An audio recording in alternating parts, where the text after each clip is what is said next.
नमो नमः। हम लोग एकादशाक्षरावृत्ति के छंदों का अध्ययन कर रहे हैं, जिनमें पूर्व के भाग में हमने इंद्र वज्रा छंद, उपेंद्र वज्रा छंद और उपजाति छंदों का अध्ययन कर चुके हैं। इन 3 छंदों का हमने अध्ययन क्रमशः कर लिया है, जिनमें प्रत्येक चरण में 11 वर्ण होते थे और चारों पादों को मिलाकर 44 वर्ण होते थे, जिनका हम अध्ययन कर चुके हैं। उसी प्रकार के क्रम में सारणी छंद का भी अध्ययन करेंगे, जिसके भी प्रत्येक पाद में 11 वर्ण और चारों पादों में मिलाकर 44 वर्णों की संख्या होगी, जो त्रिष्टुप छंद के अंतर्गत सारणी छंद होता है। और सारणी छंद भी वार्णिक छंद है। हम वार्णिक छंदों का अध्ययन कर रहे हैं। तो सालिनी छंद जो है, इसका लक्षण वृत्त रत्नाकर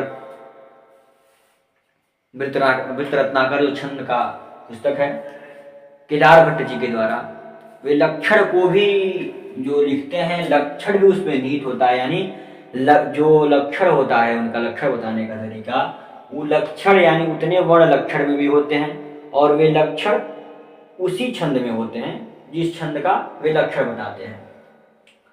तो हम देखेंगे लक्षण के बारे में। सालिनी छंद का लक्षण होता है सालिन युक्ताम तौ तगौ गोब्धिलोके, सालिन युक्ताम तौ तगौ गोब्धिलोके, सालिन युक्ता तौ तगौ गोब्धिलोके। सालिन युक्ता यह छंद के द्वारा यह संधि है, सालिनी युक्ता, सालिन युक्ता।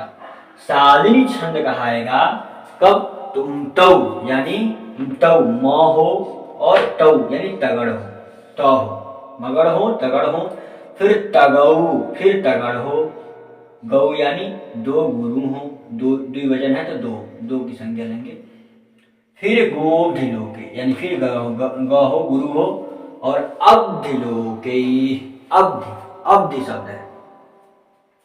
अब्धि का तात्पर्य, अब्धि मतलब होता है समुद्र, अब्धि मतलब होता है समुद्र। और समुद्र यानी महासागर कितने होते हैं? तो 4। अब्धि का अर्थ लेंगे हम 4 से, क्योंकि ज्योतिष शास्त्र में भी अब्धि का अर्थ 4 से लेते हैं। और लोकई शब्द है, लोक, तो लोक कितना है? 7। पृथ्वी लोक, रसातल, तलातल, पताल, इत्यादि 7 लोक होते हैं। तो 7, तो अब्धि का अर्थ हम 4 से और लोक का अर्थ 7 से लेंगे। हमारे ज्योतिष इत्यादि शास्त्रों में भी 4 और 7, अब्धि का अर्थ 4 से और लोकई का अर्थ 7 से लेते हैं। तो अब्धिलोकई यानी 4 और 7 अक्षरों पर, 7वें, चौथे और 7वें वर्णों पर यदि विराम हो इसमें, तो वे सालिनी छंद कहलाते हैं। हम इसके पूर्व के भाग में पढ़े कि इंद्र वज्रा इत्यादि जो छंद हैं, उनमें 11 वर्णों पर यानी पाल की पूर्ति होने पर ही जो है विराम होता था वर्णों का, पाल का। लेकिन इसमें प्रत्येक पाद में विराम है 4 वर्ण के बाद, तब वे सालिनी छंद कहलाते हैं। और उनका पूर्व में मगड़ हो, फिर 2 तगड़ हो, फिर 2 गुरु हो, फिर गुरु हो, तो वे सालिनी छंद कहलाते हैं। और अब्धिलोकई यानी 4वें अब्धि पर और 7 पर, यानी लोकई 7 पर, चौथे पर और 7वें पर उनका विराम हो, तो वे सालिनी छंद कहलाते हैं। अब देखेंगे यमाता, राज, भान, सलगा, जो हम गण इत्यादि त्रिक बताते थे, यमाता, राज, भान, सलगा। यमाता, राज, भान, सलगा 1 2 3 4 5 6 7 8 ये गण है, और लौ और ग गुरु है, पूर्व में बताया जा चुका है। तो मगध में कितने वर्ण आएंगे? यमाता, मा, ता, रा, यानी माँ भी दीर्घ है, ता भी दीर्घ है, रा भी दीर्घ है, तो दीर्घ दीर्घ दीर्घ। फिर तगड़, तगड़ हो, तो तगड़ क्या है? ताराज, दीर्घ दीर्घ हरस्व। फिर तगड़, फिर दीर्घ दीर्घ हरस्व, फिर 3 गुरु यानी 3 गुरु हो, तो वे जो है शालिनी छंद कहलाते हैं। तो मगड़ हो तो मगड़ मतलब तीनों वर्ण, मगड़ के तीनों वर्ण गुरु हैं। फिर तगड़ है तो दीर्घ दीर्घ ह्रस्व है। फिर एक और तगड़ है तो दीर्घ दीर्घ ह्रस्व है। फिर क्या है, तगऊ तगऊ यानी एक गुरु है। फिर उसके बाद से फिर गो धिलोक है, फिर ग है, गुरु है। तो वे जो है शालिनी छंद कहलाते हैं। और अब्धि मतलब 4 वर्ण और 7 वर्ण पर जिनका विराम है वे शालिनी छंद कहलाते हैं। और इनकी भी 4 पाद हैं, चारों पाद में विभक्त है। तो हम देखेंगे जो है केदार भट्ट जी के द्वारा जो रचित लक्षण है, लक्षण में शालिनी छंद विद्यमान है कि नहीं है। तो सा शब्द जो है हमारा दीर्घ है, ली शब्द भी दीर्घ है क्योंकि इसके पर में न और य का संयोग है। यू शब्द भी दीर्घ है क्योंकि इसके पर में क और त का संयोग है ह्रस्व होते हुए। ता शब्द भी दीर्घ है। तऊ तऊ शब्द है, म हलंत है तो हल वर्णों को नहीं लिया जाता है। तऊ शब्द है, तऊ जो है दीर्घ है, त ह्रस्व है। फिर गौ दीर्घ है, गो भी दीर्घ है। धी अवधि शब्द है जो है हमारा दीर्घ ह्रस्व है। और लो शब्द भी दीर्घ है और कई शब्द भी दीर्घ है। अब मिलाएंगे इनके लक्षणों को, जो हमने मगड़ का 3 वर्ण, तगड़ का 3 वर्ण और फिर तगड़ का 3 वर्ण और दो गुरु यानी 2 गुरु है। एक तगड़ है एक, फिर एक तगड़ है यहां से लेकर यहां तक, और फिर ये 3 मगड़ है। 3 मगड़ एक, फिर तगड़, फिर मगड़ के बाद से तगड़, फिर तगड़, yes yes I yes yes I, yes yes yes yes yes I, yes yes I, फिर यस यस। क्रमशः तीनों वर्ण मिल रहे हैं, तीनों वर्ण यानी तीनों गण और 2 गुरु मिल रहे हैं। इस प्रकार शालिनी छंद का लक्षण हुआ। लक्षण में जो है निहित, अब इसका राग देखेंगे किस प्रकार इसका गायन होता है। तो शालिन युक्ता तौ तगौ गोधिलोके, शालिन युक्तां तौ तगौ गोधिलोके, शालिन युक्ता तौ तगौ गोधिलोके, शालिन युक्तां तौ गोधिलोके। इसका गायन का क्रम है। और चारों वर्णों में जो निहित है, चारों पादों में निहित है। और इनके चारों पादों को मिलाकर 8 बार यतियाँ होती हैं, यानी विराम होता है। जबकि इन द्वैरा, उपेंद्र द्वैरा इत्यादि छंदों में प्रत्येक पाद की पूर्ति पर विराम होता था, लेकिन इनमें प्रत्येक पाद के चौथे वर्ण के बाद विराम, फिर 7वें वर्ण के बाद विराम। अब्धिलोकई का अर्थ ये है। अब हम इसका उदाहरण के साथ देखेंगे शालिनी छंद को। इसका उदाहरण यानी श्लोक चारों पादों में किस प्रकार के होते हैं इसको देखेंगे। तो शालिनी छंद का बहुत ही प्रसिद्ध यानी 6वें अंक का उदाहरण है। कह कह सक्तो रक्षितुं मृत्यु काले, रुच्छेदे के घटयति धारयन्ति, एवं लोकास्तुल्य धर्मावनानां, काले काले छेद्यते रुह्यते च। समनवासुदत्तम का 6वें अंक का उदाहरण है, इसको देखेंगे हम। कहकम सक्तो रक्षितुं मृत्यु काले, कहकम सक्तो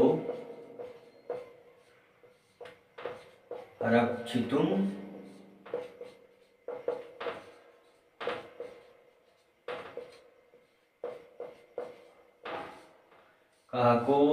कहकम सक्तो रक्षितुं मृत्यु काले, रजुच्छेदे के घटम धारयन्ति, रजुच्छेदे के घटम धारयन्ति,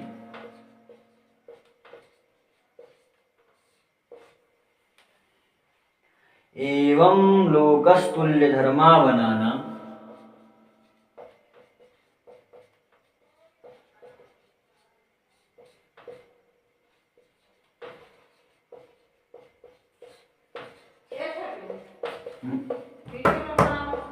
एक एवं लोकस्तुल्य धर्मावनानां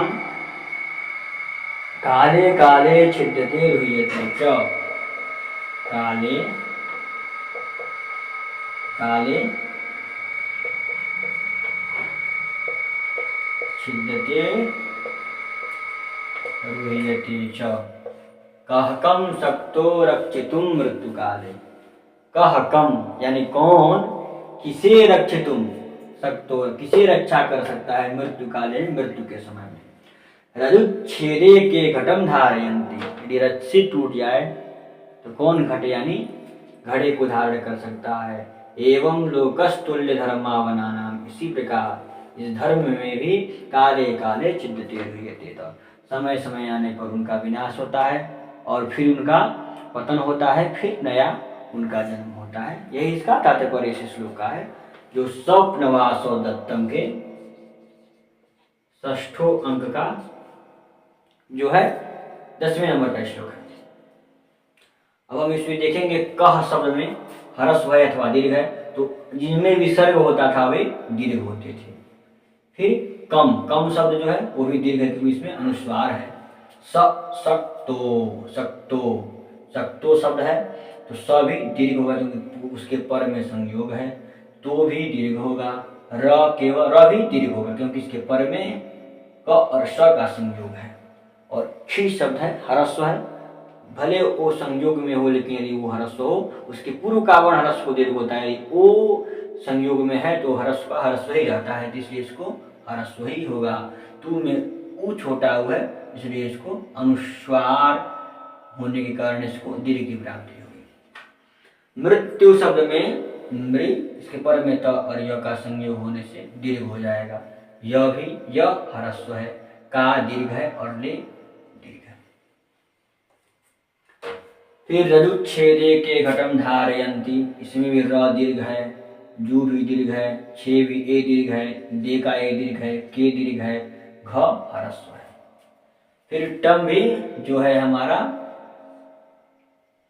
दीर्घ है, धा दीर्घ है, र ह्रस्व है, य दीर्घ है क्योंकि पर में न और य का संयोग है, ये भी दीर्घ है।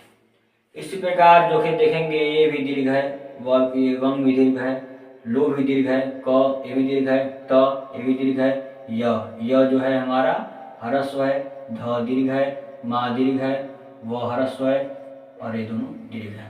काले में भी दीर्घ दीर्घ। फिर सिद्धते शब्द भी दीर्घ है, द ह्रस्व है, ते दीर्घ है, रू शब्द दीर्घ है, यह शब्द ह्रस्व। रू शब्द जो है हमारा काले काले छिद्यते रुह्यते च। काले काले छिद्यते रुह्यते च, ये शब्द है काले काले छिद्यते रुह्यते च। यहाँ पर च है, च छूट गया था। काले काले छिद्यते रुह्यते च, तो रू जो है हमारा दीर्घ होगा और य ह्रस्व है, ते जो है दीर्घ है और च।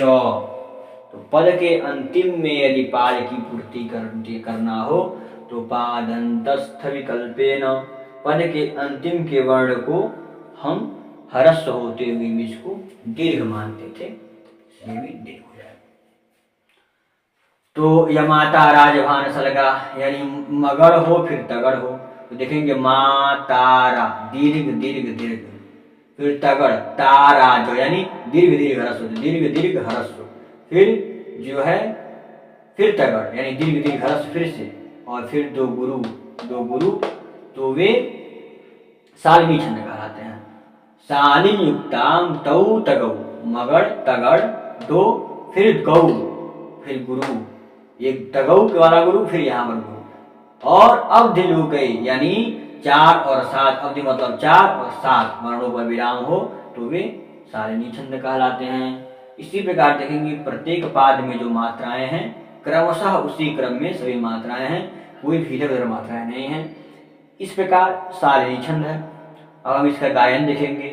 कह कम शक्तो रक्षितुम मृत्यु काले रजुच्छेदे के रजु, कह कम शक्तो रक्षितुम मृत्यु काले रदुच्छेदे के घटं धारयन्ते एवं लोकस्तुल्यधर्मावनानां काले काले छिद्यते रुह्यते च। इसके 4 और 7 वर्णों पर विराम हो रहा है। इस प्रकार ये था सारिणी छंद का उदाहरण, और सारिणी छंद के लक्षण और उदाहरण के बारे में हमने अध्ययन किया। इस प्रकार मिलते हैं अगले भाग में। नमो नमः।